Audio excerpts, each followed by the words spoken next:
Encryption File System, EFS, comment chiffrer les données des utilisateurs sur Windows 10 professionnel. Donc dans cette vidéo, je vais vous montrer comment chiffrer les données des utilisateurs en utilisant Windows 10 professionnel. J'insiste ici sur Windows 10 professionnel parce que la version familiale ne peut pas implémenter EFS.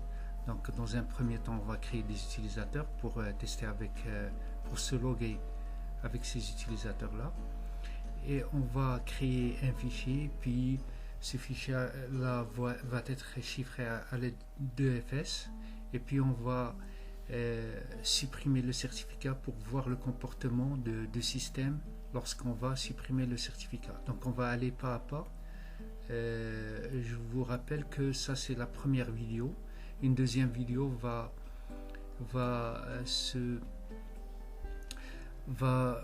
traiter le cas de EFS pour gérer les certificats dans un CA, c'est-à-dire PKI, une autorité de certification. Donc je commence par créer des utilisateurs user 1 et user 2.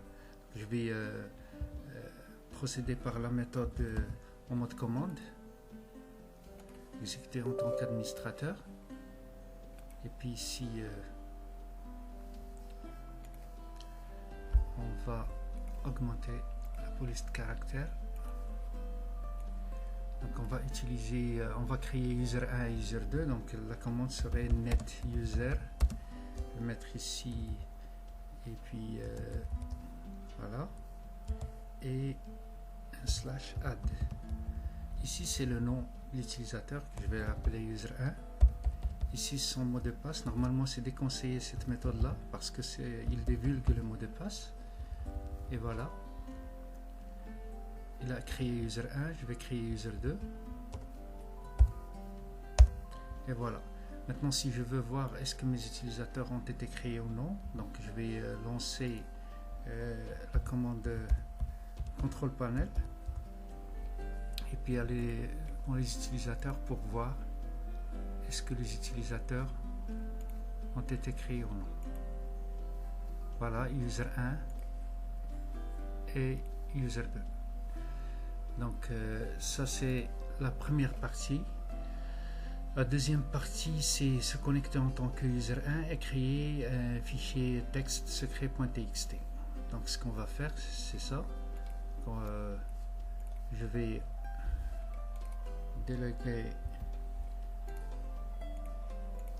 changer d'utilisateur, et puis ici je vais mettre user 1. Je vais fournir le mot de passe.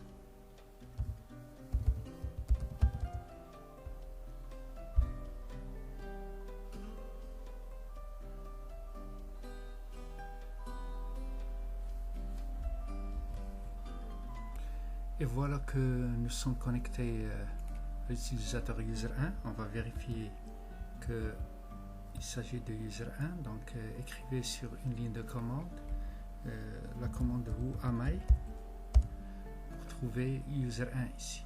Donc l'étape suivante consiste à se connecter et créer un fichier texte qui s'appelle secret.txt.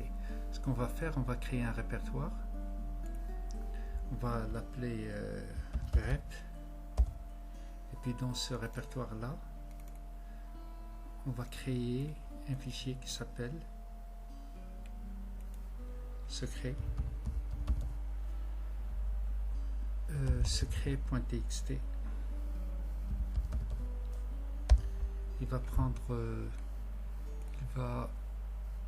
l'extension txt ici,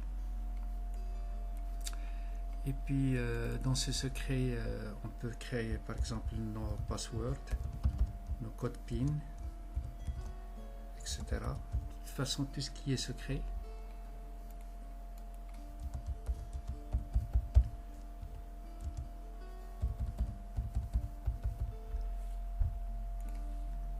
on va l'enregistrer, et puis on va le chiffrer en utilisant EFS. On va tester l'accès en utilisant user 1 et user 2. Donc clique droit sur le fichier propriété, aller sur l'onglet général, aller sur avancé et puis chiffrer le contenu pour sécuriser les données. Ok. Maintenant, si j'applique, il va me demander de chiffrer le dossier parent, c'est-à-dire ce dossier-là, ce dossier REP. Donc si je le maintiens chiffré, regardez ce qui se passe. Ok. Il est maintenant chiffré. Vous voyez ici le cadenas, ça veut dire qu'il est chiffré. Mais je peux toujours entrer et voir le contenu. Donc comme s'il chiffre et déchiffre, il a en mémoire les clés nécessaires pour déchiffrer le fichier. Maintenant, ce que je vais faire, c'est je vais revenir à la même chose, mais je ne vais pas déchiffrer le fichier, je vais pas chiffrer le répertoire. Je vais maintenir seulement appliquer. Ok, donc je vais refaire ça.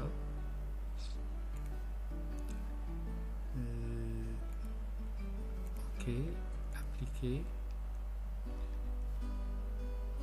Appliquer les modifications à ce dossier et au dossier et au fichier. N'applique pas les modifications, donc recommencer. Peut-être que on va refaire ça. Annuler, annuler. Et puis ici comme ça. On va le supprimer. Et pourquoi? Peut-être que oui. Donc recommencer. On va créer un nouveau dossier. Ça s'appelle REP. On va créer un fichier qui s'appelle secret.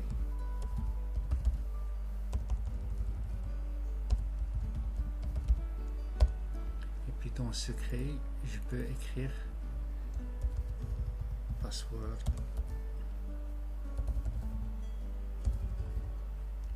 Code PIN. N'importe quoi. Donc ici, c'est un secret à protéger. Enregistrer. Regardez ici une chose que je vais vous montrer. C'est que si je viens sur ma ligne de commande, je tape la commande cipher /Y. L'empreinte numérique, c'est celle-là. Parce que j'ai utilisé un chiffrement. Il se souvient du chiffrement de tout à l'heure. Donc ce que je vais faire, c'est chiffrer seulement celle-là. Propriété. Avancer, chiffrer, ok. Appliquer. Je ne vais pas chiffrer le dossier parent, chiffrer uniquement ce fichier-là. Ok. Donc si je vais faire la même chose, ça c'est l'empreinte de certificat numérique. Donc c'est ça. Maintenant, si par exemple je veux tester est-ce que mon fichier sera accessible par un autre utilisateur, je dois me connecter en tant que utilisateur user2, ce que je vais faire tout de suite. Mais il faut qu'il ait l'accès à ce fichier là, donc ce que je vais faire, c'est que je vais par exemple le déplacer vers C, déplacer comme ça, et puis lui donner, regardez, toujours il y a le cadenas ici. Donc je vais revenir et puis lui donner le droit pour l'utilisateur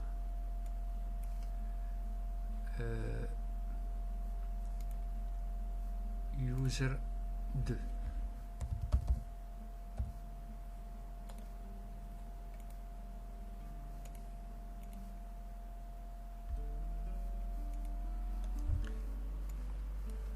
Puis je vais maintenant me déconnecter ou bien changer seulement me déconnecter.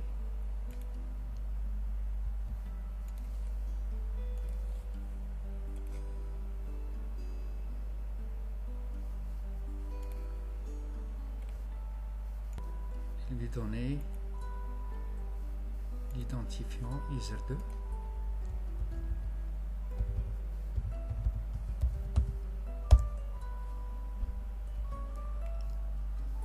Maintenant qu'on s'est connecté en tant que user 2, on va vérifier ça. Donc toujours la commande who am I sur user 2. Si je mets ici, si j'exécute la commande cipher /grand Y, je vais rien trouver. Donc si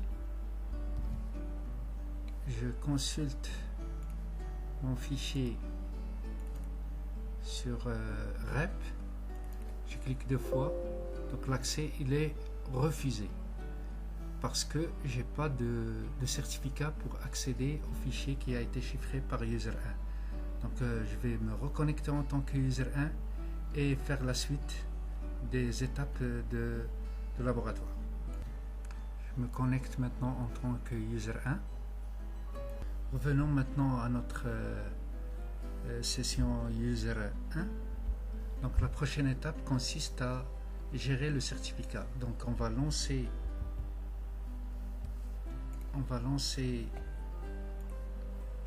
ici la commande cert mgr.microsoft console. Donc ça c'est le MMC de certificat. Allez sur le magasin personnel, comme j'ai dit ici, il faut lancer ça et localiser le certificat dans le magasin personnel, puis exporter vers le dossier C2. Dossier 1. Donc magasin personnel, cliquez sur certificat et vous voyez ici le certificat de user 1. Cliquez 2 fois. Vous avez ici le détail. Copier dans un fichier suivant. Oui, exporter même la clé privée suivant. Je vais laisser ça sans toucher à la configuration par défaut suivant. Et puis il va me demander un mot de passe ici. Je vais lui donner un mot de passe pour protéger le certificat. Suivant. Ne correspond pas assuré. OK. Donc ici.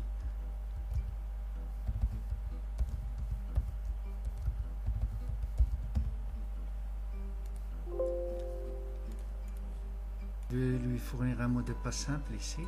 Suivant. Le nom du fichier. Donc je vais mettre ici dossier 1. Et puis je vais le mettre ici certificat user 1. Suivant. OK, il n'a pas trouvé le chemin d'accès spécifié, donc c'est pas grave, donc on va parcourir. Et puis dans ces 2 points, je vais créer ici un dossier. Je vais l'appeler dossier 1.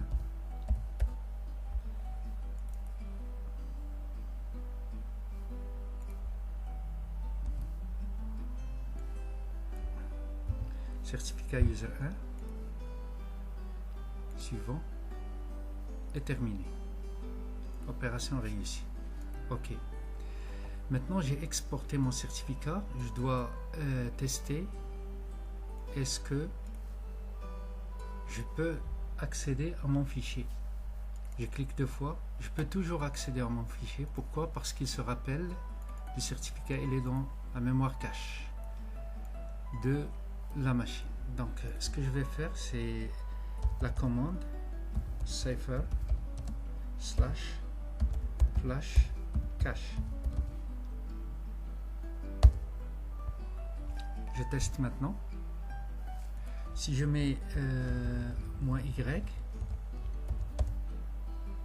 il est toujours là. Je teste.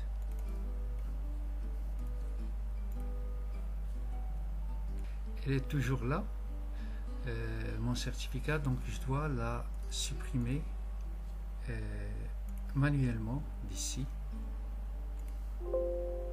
puisque je l'ai déjà sauvegardé, c'est pas grave. Donc si je fais la même chose, je peux trouver toujours mon certificat. Je vais flasher maintenant le cache, et si je vais faire la même chose, toujours il se rappelle. Accès refusé. Donc mon accès il est refusé, mais il se rappelle de certificat et il ne peut pas fournir les clés. Donc l'accès il est refusé. Ce que je peux faire maintenant, en allant sur l'étape, oui, on a déjà supprimé le certificat. Donc on va tester la lecture du fichier. On a testé, on a dit que le fichier ne peut être lu. Et puis la dernière des choses, comment restaurer le certificat? C'est très simple. Donc aller dans le gestionnaire de certificats, ou bien aller dans le fichier, dans le dossier qui se trouve sur C, dossier 1, et puis cliquez 2 fois sur le certificat. Vous allez l'importer maintenant. Le mot de passe de protection du certificat et suivant. Puis placez le certificat dans le magasin. Choisissez le magasin, c'est le magasin personnel. Suivant et terminé. L'opération d'import a réussi. Maintenant, si je clique 2 fois, je peux voir mon dossier ou bien mon fichier secret. Donc c'est ça, l'idée ici c'est de gérer l'emplacement des certificats. Dans la prochaine vidéo, on va voir comment gérer les certificats mais d'une façon centralisée en utilisant les autorités de certification. Donc rendez-vous à la prochaine vidéo.